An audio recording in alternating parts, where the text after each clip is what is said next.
Laymen's evangelical fellowship విశ్వాసమే విజయము అనుదిన ధ్యానములు December 17వ తారీఖు. లోభత్వమునకు ఎడమీయక జాగ్రత్త పడుడి. మీరు ఏ విధమైన లోభమునకు ఎడమీయక జాగ్రత్త పడుడి. ఒకని కలిమి విస్తరించుట వాని జీవమునకు మూలము కాదనెను. లోకసువార్త 12వ అధ్యాయము 15వ వచనము. మనిషిని హృదయంలో లోభత్వం ఎంతో ఉన్నది.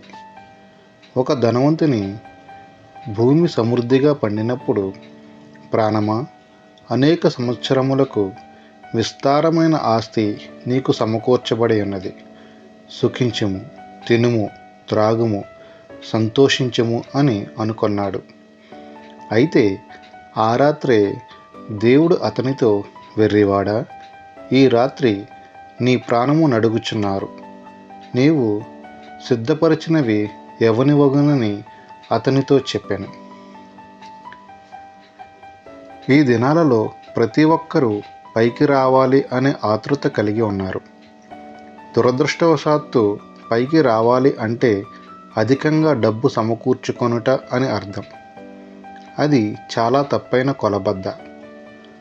డబ్బు అనేది అన్నింటికన్నా తక్కువ ప్రాముఖ్యత కలిగినదిగా ఉండాలి. ఏ రకమైన కలత వచ్చినా దానిని పరిశీలించి చూడండి. చివరికి అది డబ్బు విషయంలోనికి దారితీస్తుంది.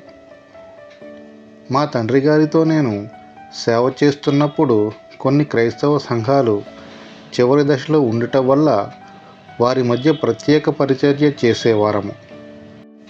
ఆ కాలములో మిషనరీలను కొట్టారు, చితకబాదారు. కొట్లాటలు, కోర్టు కేసులు మున్నగునవి హెచ్చుగా సంఘాలలో ఉండేవి. క్రైస్తవులు కానివారికి వింతగా ఉండేవి. ఇలాంటి దుస్థితికి కారణములలో ముఖ్యమైనది ధనాశ అని కనుగొన్నాము. మిషనరీ ఆస్తులను అక్రమంగా స్వాధీనపరుచుకునేవారు. పేరుగాంచిన క్రైస్తవ ఆసుపత్రులలో కూడా పనిచేయువారు అక్రమంగా ఉన్నారు. నీలో లోభత్వం లేదా ధనాశ అనే ఆత్మ ఉన్నప్పుడు, నీ భార్య అనారోగ్యంగా ఉన్నప్పుడు కూడా నీ జేబులో నుంచి డబ్బు సరిగ్గా బయటకు తీయలేకపోవటం, నీ చేతులు రాకపోవటం చూసుకుంటావు. ఈ లోభత్వము హృదయములో నుండి వచ్చెను. మరొకరు కష్టపడుచుండగా క్రైస్తవ హృదయం అలాగ ఉండలేదు. హృదయంలో ధనాశ ఉన్నప్పుడు మనం ఎలా సంతోషంగా ఉండగలము?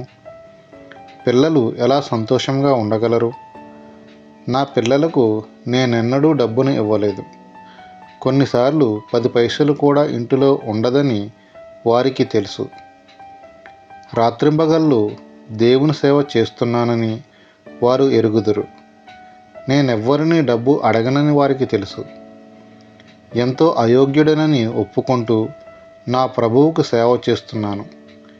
నాలాంటి దౌర్భాగ్యుడిని దేవుడు వాడుకొనగలిగితే మీలో అనేక మందిని తప్పక వాడుకుంటాడు. జాషువా డానియల్ గారు.